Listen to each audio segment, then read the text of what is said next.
My mother pulled me aside just minutes before my brother's wedding and whispered, "Please, take off your uniform.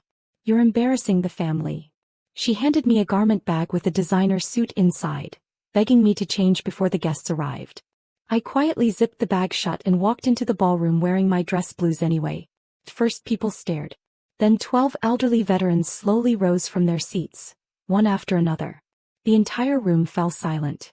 But what happened next when the bride's billionaire father crossed the ballroom toward me, changed my family's lives forever. And before we continue, please take a moment to subscribe to the channel. I'm also curious, where are you watching from and what time is it there right now? Let me know in the comments below. Now let's get back to the story. My name is Captain Emma Brooks and I'm 34 years old. For the last 13 years, I've proudly served in the United States military. My uniform has carried me through hurricanes, rescue missions, long deployments, and moments that changed my life forever. Every medal on my chest represents a team that stood together, not just me. But to my family, it was always just a uniform. When my younger brother Ethan announced he was getting married, I couldn't have been happier for him. He and his fiancée Claire had planned a beautiful wedding at a historic estate just outside the city. Nearly 150 guests were expected, including business executives, community leaders, and several well-known families. A week before the ceremony, my mother called. "Emma," she began carefully, "we need to talk about what you're wearing." I already knew where the conversation was headed.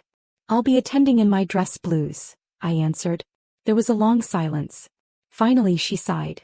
"Honey, don't." I frowned. "What do you mean?" "It'll attract too much attention. This is Ethan's day. Please wear a regular dress instead." I looked at the neatly pressed uniform hanging in my closet. I've worn this uniform to military ceremonies, memorial services, and official weddings. It's appropriate. Mom's voice grew softer. People don't always understand military traditions. I smiled sadly. Then maybe this is a chance for them too. She didn't argue anymore, but I could hear the disappointment in her voice before she quietly ended the call. On the morning of the wedding, I carefully polished my shoes, adjusted every ribbon, and fastened each medal exactly where it belonged. As I looked into the mirror, I wasn't trying to impress anyone. I was honoring every person who had served beside me. I had no idea my biggest challenge that day wouldn't come from strangers. It would come from my own family. The wedding venue looked like something out of a magazine. White roses lined the entrance, a string quartet played beneath towering oak trees, and guests in elegant suits and designer gowns filled the courtyard with cheerful conversation. The moment I stepped out of my car, I noticed several people glance toward my dress blues. Some smiled politely. A few nodded with quiet respect. Before I could reach the entrance, my mother hurried toward me. She wasn't smiling. "Emma, come with me." She led me into a small bridal preparation room and quietly closed the door behind us.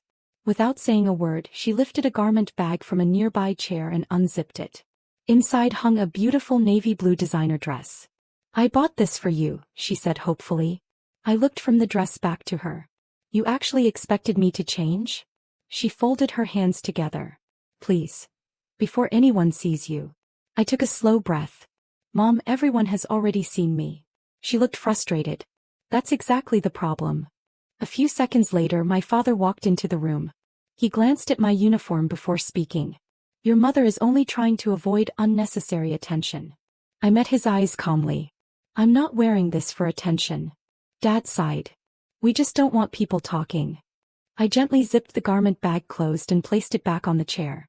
If people are talking because I'm honoring my service, then that's a conversation I'm comfortable with. Neither of them answered. I adjusted my jacket, straightened my cap under my arm, and walked toward the ballroom entrance. The conversation softened as I entered. Some guests smiled warmly. Others simply watched. I quietly took my seat near the back, hoping the focus would remain exactly where it belonged, on Ethan and Claire. As the ceremony began, I noticed something unexpected. An elderly gentleman across the aisle leaned forward, studying the medals on my uniform. Then another guest did the same. Within moments, several older men exchanged knowing glances. Something told me they had recognized far more than my uniform. The wedding ceremony was beautiful. Ethan and Claire exchanged heartfelt vows beneath an arch covered in white roses while sunlight filtered through the trees. For a little while, everyone forgot about my parents' concerns. I was grateful for that. After the ceremony, guests gathered inside the grand reception hall. Crystal chandeliers sparkled overhead, and soft music filled the room as dinner was served. I stayed quietly at my table near the back. The evening wasn't about me. When dessert was finished, the master of ceremonies stepped onto the stage. "Ladies and gentlemen," he announced, "before tonight's first dance, we'd like to recognize all veterans joining us this evening. If you've served our country, please stand so we can thank you." Around the ballroom, several elderly men slowly rose to their feet. Guests applauded warmly. Then something unexpected happened. One gray-haired veteran looked across the room and froze. His eyes rested on the silver star pinned neatly above my ribbons. Without saying a word, he stood straighter and called out in a firm, respectful voice, "Silver Star recipient in the room." The applause faded into complete silence. One by one, the other veterans turned toward me. Then, almost as if they had rehearsed it, all 12 of them stood at attention. Every conversation stopped. One veteran removed his cap. Another raised a crisp salute. The others followed. I felt my throat tighten. Slowly, I stood from my chair and returned the salute with the same respect they had shown me. No words were necessary. The ballroom remained perfectly still for several seconds before someone began clapping. Then another. Within moments, the entire room rose to its feet. The applause echoed through the hall. I glanced toward my parents. They looked completely stunned. My mother covered her mouth. My father stared silently at the veterans, finally realizing that the uniform he had wanted hidden wasn't drawing attention because it was distracting. It was inspiring. And that realization was only the beginning of a night none of us would ever forget. The applause gradually faded, but the atmosphere in the ballroom had completely changed. People were no longer whispering about my uniform. They were looking at it with admiration. As I lowered my salute, I noticed an older gentleman leaving the head table and walking directly toward me. He was tall, composed, and instantly recognizable. It was William Harrington, Claire's father. A respected businessman, philanthropist, and the man whose family foundation had funded countless education and veterans programs across the country. The room naturally grew quiet as he approached. He stopped in front of me and extended his hand. "Captain Brooks," he said with a warm smile. "It's an honor to finally meet you." I shook his hand. "The honor is mine, sir." He turned toward the guests and accepted the microphone from the master of ceremonies. "If I may," he began, "I'd like to add something before tonight continues." Everyone listened. "I've spent more than 20 years supporting organizations that help veterans transition back into civilian life." He gestured toward the 12 veterans still standing proudly nearby. "I've had the privilege of meeting extraordinary men and women who dedicated their lives to serving others." Then he looked back at me. "But meeting someone whose service has been recognized with one of our nation's highest military decorations is incredibly rare." The ballroom became silent once again. William smiled. "Captain Brooks, your uniform doesn't take attention away from this wedding." He paused. "It reminds us that commitment, sacrifice, and love of others deserve to be celebrated wherever they appear." Several guests nodded in agreement. He continued. "My daughter and my new son-in-law are beginning a life built on commitment." He looked around the room.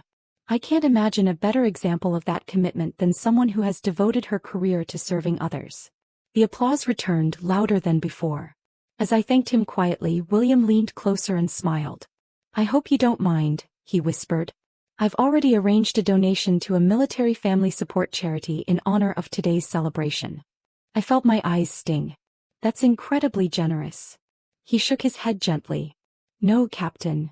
He glanced toward the veterans, then toward my family. "Generosity begins with recognizing people who deserve to be seen." Out of the corner of my eye, I saw my brother smiling proudly. For the first time that day, my family wasn't trying to hide my uniform. They were finally seeing the person wearing it. The reception continued, but something inside our family had quietly shifted. People weren't surrounding me because of a medal. They were stopping to thank me for my service, shake my hand, or simply share stories about loved ones who had once worn the same uniform. One elderly woman wiped away a tear. "My husband served for 30 years, she said softly. "Seeing you today reminded me of him. Thank you." Her words meant more to me than she could ever know. A few minutes later, my mother walked toward me. Gone was the anxious expression she'd worn all afternoon. Hooked, humbled. "Emma," she whispered. I turned to face her. "I'm sorry." For a moment, neither of us spoke. She glanced at my uniform before continuing. "I wasn't embarrassed by you. He paused, searching for the right words. I was afraid people would stop paying attention to Ethan and Claire. I smiled gently. I understand. She shook her head. No. I don't think I understood anything. She looked around the ballroom where guests were laughing, dancing, and celebrating the newlyweds. The wedding is still beautiful. She smiled through tears. And somehow, your uniform didn't take anything away from it. I reached over and squeezed her hand. Respect doesn't steal someone else's spotlight. It simply reminds people that there are many reasons to celebrate. Just then Ethan walked over wearing the biggest smile I'd seen all day. He wrapped me in a hug. You know, he laughed, I spent weeks worrying about centerpieces, music, and seating charts. I laughed. And I never imagined the most meaningful moment of the wedding wouldn't be something we planned. Claire joined us, still holding her bouquet. She smiled warmly. I'm proud to officially call you my sister. Before I could answer, one of the 12 veterans approached. Captain Brooks, he said with a grin. We're taking a group photograph before everyone leaves. I'd be honored if you'd stand with us. As we gathered together, the photographer raised his camera. My parents quietly stepped behind the veterans. Without hesitation, my mother placed her arm around my shoulder. Dad stood beside me with unmistakable pride on his face. The camera flashed. It wasn't just capturing a family picture. It was capturing the moment my family finally stopped seeing the uniform first and started seeing the daughter who had been wearing it all along. The wedding became one of those family stories people talked about for months, but not because of the elegant decorations or the beautiful venue. They remembered the moment 12 veterans stood together. More importantly, they remembered what happened afterward. A few months later, my mother surprised me by asking if she could attend a military appreciation ceremony on my base. When we arrived, she quietly watched service members greet one another like family. She listened to spouses talk about long deployments, parents speak proudly about their sons and daughters, and veterans share stories of teamwork and sacrifice. On the drive home, she reached over and squeezed my hand. I understand now, she whispered. It's never been about the uniform. I smiled. It never was. Not long after, Ethan and Claire began volunteering at a local veterans support organization. Dad joined them at fundraising events, and for the first time he proudly introduced me to everyone as his daughter, Captain Emma Brooks. Those words meant more than any applause ever could. Looking back, I realized respect doesn't always arrive when we hope it will. Sometimes it comes later, after people choose to understand instead of assume. And when it finally arrives, it has the power to heal years of quiet misunderstanding with a single sincere act of acceptance. It has been almost a year since my brother's wedding, and every time I carefully hang my dress uniform in the closet, I think back to my mother's words. Please, take it off. Today those words no longer hurt.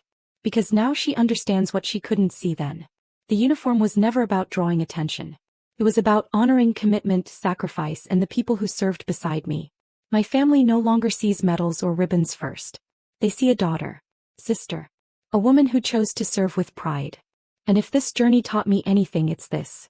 Never hide the part of yourself that represents years of honest work and dedication just to make others comfortable. The people who truly love you won't ask you to become smaller. They'll stand beside you proudly, exactly as you are.